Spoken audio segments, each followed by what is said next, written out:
Good morning everyone, কিতা অবস্থা সবার? আশা করি সবাই ভালো আছো। আমি এখন আছি জগন্নাথ হলো, আর আজকে সারা রাত প্রচুর বৃষ্টি হয়েছে। বৃষ্টি হওয়ার কারণে এখন সকালের পরিবেশটাও খুব বেশি সুন্দর লাগে। এখন বাজে সকাল 9:30, এর লাগি ঘুম থেকে উইটা ফ্রেশ হইয়া এখন যাইলাম সকালের নাস্তা করার লাগি। আর আমার সাথে আছে বন্ধু নিলয়। আর কিছু সময় হাঁটতে হাঁটতে আমরা এলাম খাবারের দোকানও। এখানে বিভিন্ন ধরনের সকালের নাস্তা পাওয়া যায়, এর মধ্যে পরোটা ও ডাল ভাজি অন্যতম। এর লাগি আমরাও সকালের নাস্তা হিসাবে পরোটা আর ডাল ভাজি অর্ডার করে লিছি।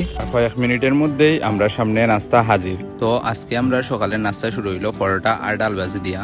পরোটা ডাল ভাজি আমার আগে থেকেই অনেক ভালো লাগে, তবে এখন আর আগের মতো খাওয়া হয় না। আজকে অনেকদিন পরে খাইলাম, যার কারণে হয়তো আর বেশি ভালো লাগতেছে।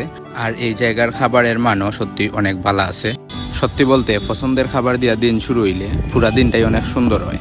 এর লাগি আমারও মনে হইতেছে যে আজকের দিনটা মনে হয় আমার খুব ভালাই কাটবো। তো সকালের এই মুহূর্তগুলোর ভিডিও আপনার কাছে কিরকম লাগছে অবশ্যই কমেন্ট হইরা জানাইবা।